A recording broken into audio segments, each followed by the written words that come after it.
solusi, melibatkan dirinya orang pasien itu untuk menyembuhkan dirinya sendiri dengan bimbingan atau tuntunan.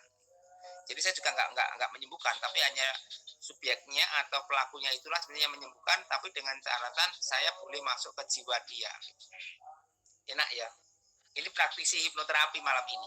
Jadi saya belum pernah praktek untuk teman-teman. Biasanya kalau teman kebanyakan sudah natural ya. Hari ini saya ingin menampilkan pembersihan mental block melalui media kita. Apakah ini nggak ada hubungannya dengan spiritual?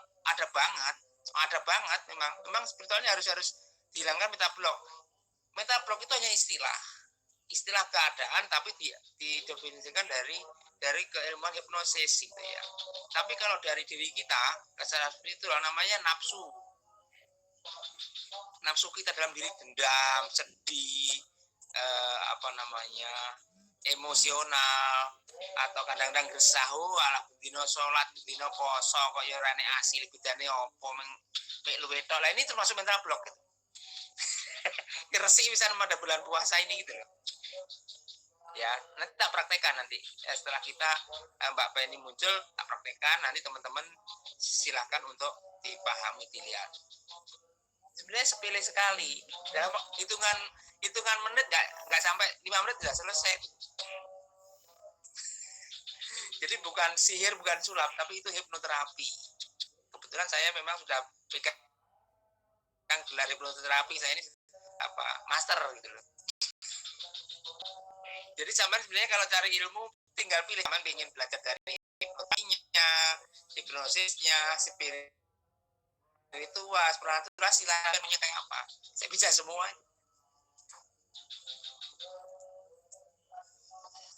Dosen saya kalau sampean lihat di YouTube itu namanya Mas Yus Santos, dia dosen saya. Dan saya ini termasuk murid beliau, mahasiswa beliau yang nakal, suka usil. Saya pernah dikasih sebuah pemahaman namanya hipnosis secara tidak sadar kepada orang, tanpa sentuh, tanpa pakai apapun, tapi hanya saya pakai kata-kata. Itu adminnya itu kelabaan 1 hari. Ilmunya beliau itu, kemudian tak olah ilmu itu, kemudian tak terapkan dengan cara dia tidak sadar gitu. Kalau tak olah, termasuk Mas dosen saya kena, adminnya juga kena 1 hari itu kebingungan, tidak bisa kerja.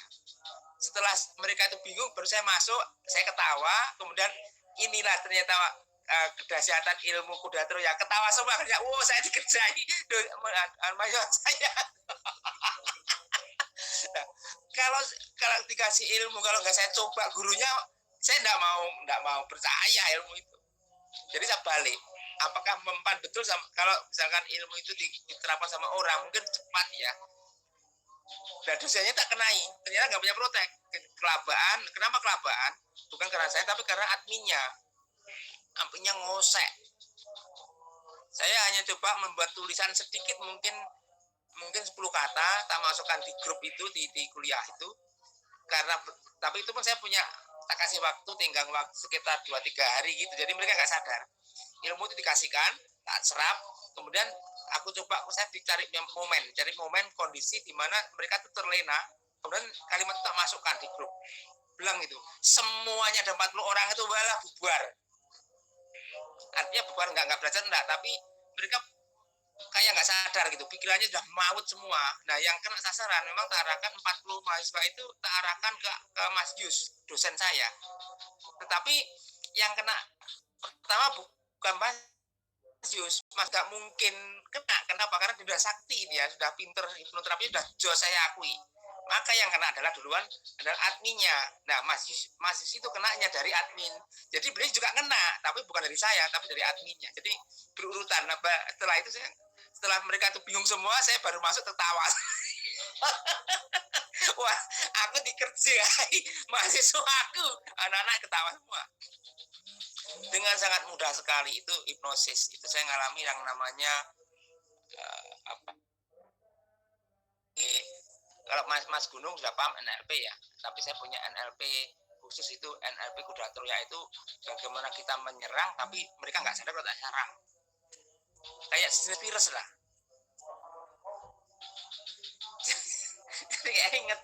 ingat saya ketawa sama sekarang geli. Ternyata memang bukan kok saya pinter enggak, tapi ternyata kalimat yang saya pakai dengan saya menggunakan metode mencari momen itu tepat sasaran. Bener memang. Jadi kalau sampai kita tahu ya seperti orang yang kena gendam gitu ya.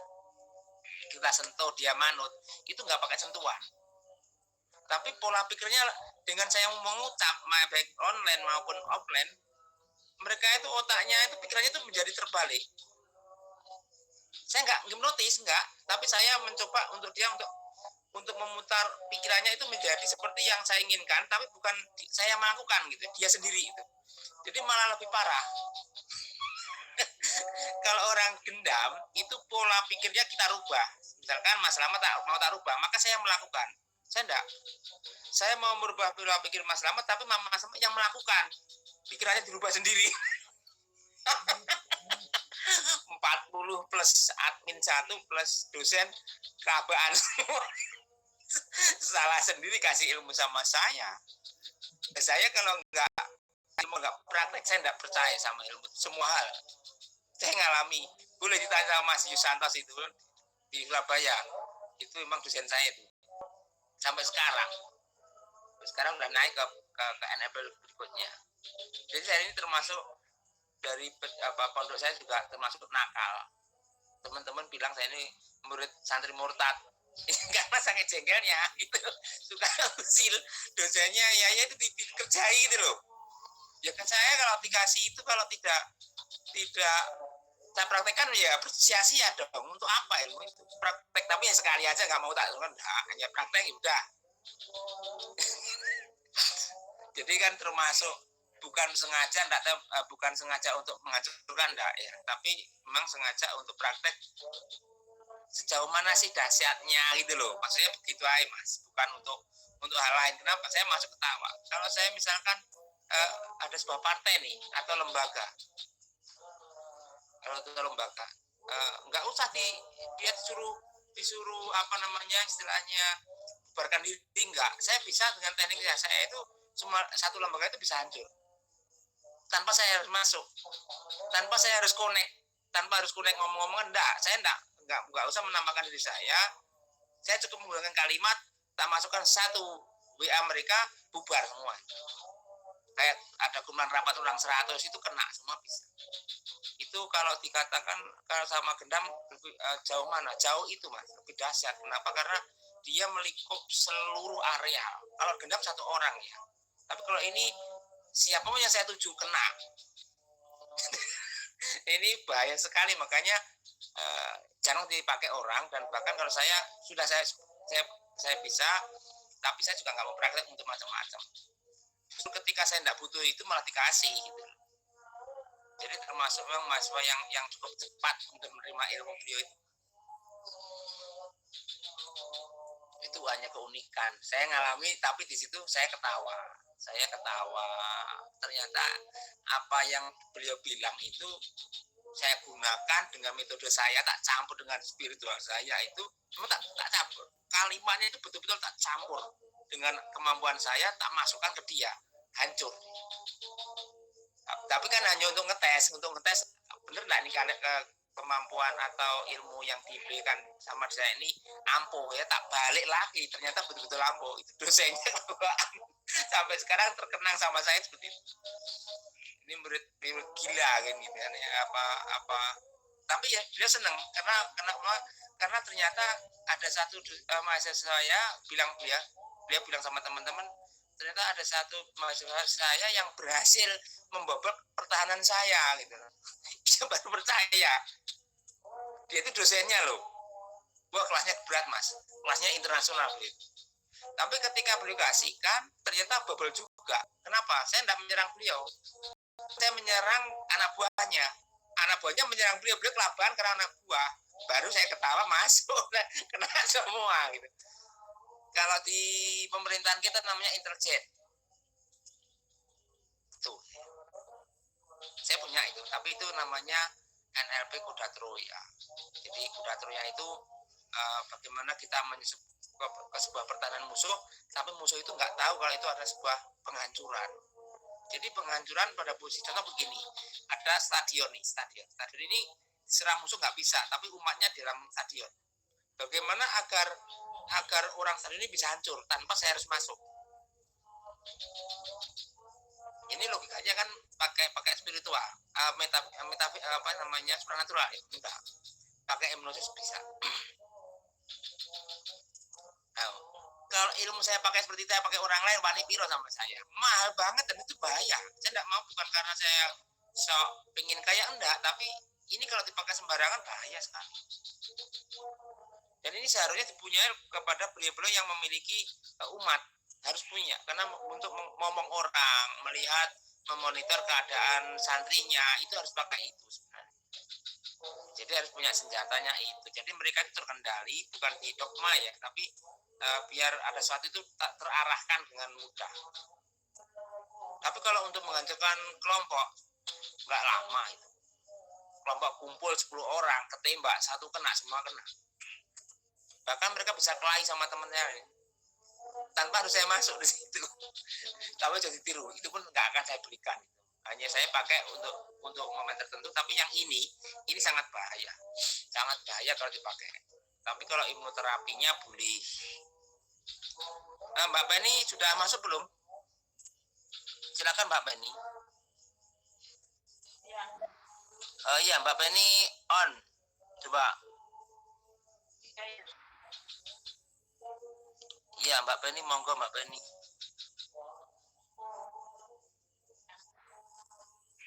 Oke, sip. Jadi saya mau praktekkan cara. Mbak Penny bisa enggak ngadep saya langsung ini? Menghadap, jangan miring, tapi menghadap. Coba Mbak Penny mengambil posisi HP-nya pas di depan Mbak Penny. Oke, boleh. HP-nya masih besar, Pak. Nanti dipindah nih sinyalnya hilang. Iya, enggak apa-apa. Yang penting itu aja, enggak apa-apa. Yang penting Mbak Penny relax. Saya mau praktekkan. Iya. Metode yang saya pakai tadi. Yang penting saya diizinkan sama Mbak Penny untuk masuk ke Mbak Penny ya. Izinkan apa yang menjadi kehendak Mbak Penny, kita amatkan sama saya, dan izinkan pula saya itu boleh memasuki ke area Mbak Penny. Ya. Jadi dengan mohon sukma gitu ya, Pak. Bukan. Ini logika. Saya nggak pakai metafisik, nggak pakai yang supernatural. Ya. Mau. Hari ini, malam ini khusus saya mulai dengan pengetahuan saya tentang hipnoterapi. Ya, bagaimana hipnoterapi itu bisa membantu orang. Saya buktikan malam ini dengan catatan Mbak Penny mengizinkan saya untuk membimbing Mbak Penny untuk bisa masuk ke jiwa Mbak Penny, sehingga hajat Mbak Penny itu bisa saya ungkap dan saya hilangkan pada malam ini juga. Jadi dengan tulus, dengan hormat saya, dengan keberadaan kesantunan saya, tolong diikuti, dan Mbak Penny jangan segan-segan untuk protek. Jangan sampai ini protek pada dirinya. Jadi luas kita tuh jijik gitu loh. Ya, oke. Nah, coba ambil nafas dulu panjang. Teman-teman yang lain dimatikan semua mikrofon, boleh silakan dilihat. Ya, tarik nafas panjang lagi, panjang, lepaskan keluar banyak. Oke. Ya. Langsung Mbak Penny mengambil sadar nafas, pelan, lembut, biar semilih, tambah nyenyak, tambah rileks badan kita, semakin sejuk. Lepaskan dengan kelembutan Mbak Penny, lepaskan lembut banget. Ya, ikuti lagi aliran nafas. Ya, turunkan, lepaskan lagi. Saya hitung, saya akan membuat hitungan. Semakin saya mengulangi hitungan saya, Mbak Penny akan semakin rileks badannya. Tarik nafas pelan. 1, Mbak Penny semakin turun, semakin nyaman badannya, semakin rileks, semakin bahagia. 2, Mbak Penny semakin nyaman, darah semakin mengalir lancar banget, jantung juga sama, semakin dia senyap, semakin dia lambat, semakin dia dalam keadaan nyaman. 3, semakin turun kenyamanan Mbak Penny, semakin nyaman, semakin enjoy, semakin rileks, semuanya ada di dalam diri Mbak Penny semua, tidak ada pengaruh apapun. 4, 5, makin damai. 6, 7, semakin larut, semakin damai. 8, 10. Teruskan. Sekarang Mbak Penny bikin gambar di depan Mbak Penny, di visualisasi gambar yang sangat menyedihkan Mbak Penny selama ini. Contoh gambarnya, fotonya ketika Mbak Penny ditinggal, disakon sama anak, napasnya lembut gitu ya, jangan sampai menangis. Kemudian gambarnya disakiti oleh saudara-saudara, kemudian disakiti oleh suami, disakiti oleh siapapun, kumpulkan, bikin gambar, datangkan semua itu, datangkan dan sampai lihat dengan seksama, lihat dengan pasti, jangan sampai goyah gambar itu, jangan sampai berubah. Kalau masih ada beban, ada sesuatu hal, masukkan, lukis lagi gambar itu, digambarkan lagi biar nampak betul itu kan. Oke, sudah komplek, sudah mulai terang, gambar dengan warna kayak apapun yang seindah mungkin, yang biar Mbak Penny itu nampak jelas posisi itu. Oke. Kemudian gambar itu, figura itu sampean geser agak ke kiri dari tubuh sampean, tapi sampean masih bisa lihat ya, sedikit saja. Oke, masih nampak kan gambar itu Mbak Penny? Iya, gambar itu tetap Mbak Penny pandang, jangan sampai hilang, gambar itu utuh ya. Kemudian Mbak Penny di depan agak kiri bikin figura kecil, gambar lagi, bikin lukisan di gambar sebelah kiri kanan Mbak Penny kecil aja.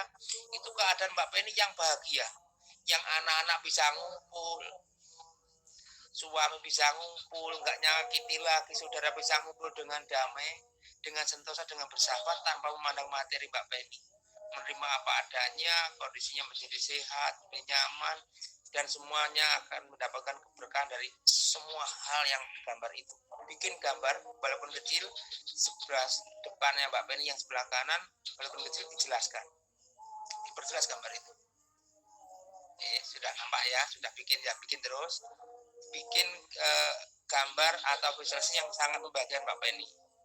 Ketemu anak rasanya kayak apa, ketemu suami yang sudah nggak selingkuh lagi, ketemu saudara yang nggak menghabisi duitnya Mbak Penny. Jadi kayak semua senyum di situ, senyum bahagia, senyum kebersamaan di situ. Oke, sudah nampak ya Mbak Penny? Boleh jawab ya, sudah nampak ya? Oke, kemudian perhatikan, tetap jangan digerakkan barang itu. Gambar itu 2 berarti ya, 2 kanan kiri, satunya besar yang kiri, satunya kanan yang kecil. Kemudian kasih hitungan 3, misalkan begini, 1, 2, 3, maka ketika hitungan 3 sampai hancurkan, sampai tumbur. Saya ulang lagi, gambar yang tadi ketika saya hitung mulai 1 sampai besarkan, 2 sampai besarkan lagi. Hitungan kedua itu gambar yang sebelah kanan dan sebelah kiri sama gedenya. Kemudian gambar yang ketiga itu sama tabrak keras-keras gambar yang dari kanan, yang dari kiri, yang buruk tadi itu sama hancurkan dengan gambar yang barusan. Paham ya? Oke, sekarang perhatikan, wujudkan dulu gambar yang kiri. Gambar yang kiri tadi masih utuh ya, nggak bergerak, dia nggak hilang kan? Masih ya, sedia Mbak Penny? Masih utuh. Kemudian sampai juga lihat figura atau gambar sebelah kanan yang kecil tadi itu, yang kondisinya Mbak Penny itu bahagia, nyaman, marem, dia ini marem gak enak. Anak-anak kumpul dengan bahagia sama Mbak Penny, orang-orang yang suka membantu jadi bahagia sama Mbak Penny, semua datang berombol Mbak Penny dan bahagia. Oke, sekarang saya tuntun hitungan 1, besarkan gambar yang sebelah kanan. 2, samakan gambarnya. Maka nanti hitungan yang terakhir itu langsung saya tepuk tangan, sekali tepuk sampai tabrakkan gambar yang kanan menghancurkan gambar yang kiri. Oke, siap? 1, 2, 3. Tarik nafas.